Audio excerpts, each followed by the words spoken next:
Operation Arctic Challenge.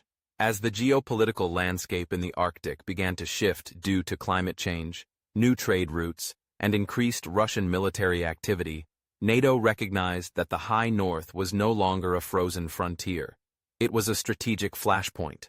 In response, the alliance launched Operation Arctic Challenge, a multinational exercise and operational readiness mission designed to test NATO's ability to operate in extreme northern environments and to reinforce the security of its northernmost members.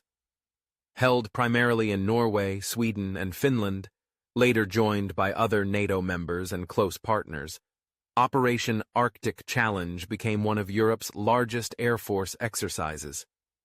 But it was more than an exercise in flying sorties.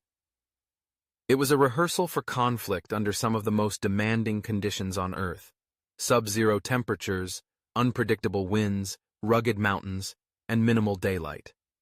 The mission brought together hundreds of fighter jets, tankers, reconnaissance aircraft, helicopters, and support units from across the alliance. American F-35s flew alongside Swedish Gripens, British Typhoons, and Norwegian F-16s.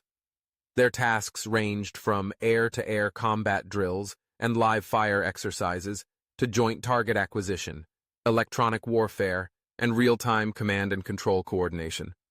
What set Arctic Challenge apart was its emphasis on interoperability in extreme conditions. Operating in the Arctic isn't just about cold weather gear. It requires hardened logistics, resilient communications, and specialized training in survival, search and rescue, and equipment maintenance. NATO forces practiced landing on icy runways, responding to simulated enemy incursions over contested airspace, and deploying ground troops in terrain where a wrong step could mean frostbite or worse. Strategically, the operation was a clear signal to Moscow. As Russia increased its military footprint in the Arctic, with new bases, long-range radar stations, and modernized Northern Fleet capabilities, NATO's presence in the region became vital. Operation Arctic Challenge reaffirmed NATO's commitment to collective defense, especially to its northern flank, and demonstrated that deterrence didn't stop at the tree line. But Arctic Challenge was also about collaboration with partners beyond NATO. Sweden and Finland, both of which participated actively before joining the alliance, viewed the operation as essential to their security posture.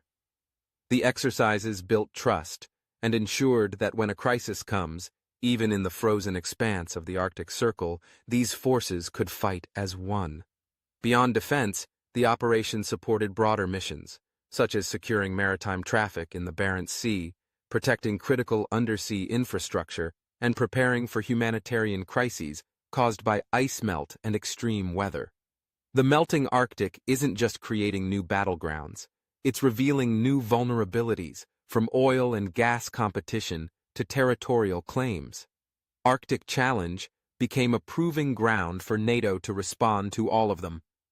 Operation Arctic Challenge continues to this day, evolving with technology, climate realities, and strategic priorities. It remains a symbol of NATO's adaptability and foresight. In the face of a warming world and an increasingly contested polar region, the alliance showed that it could operate anywhere, even at the edge of the world, where winter never truly ends. It was not just an exercise, it was a declaration. The Arctic may be cold, but NATO's commitment there burns bright.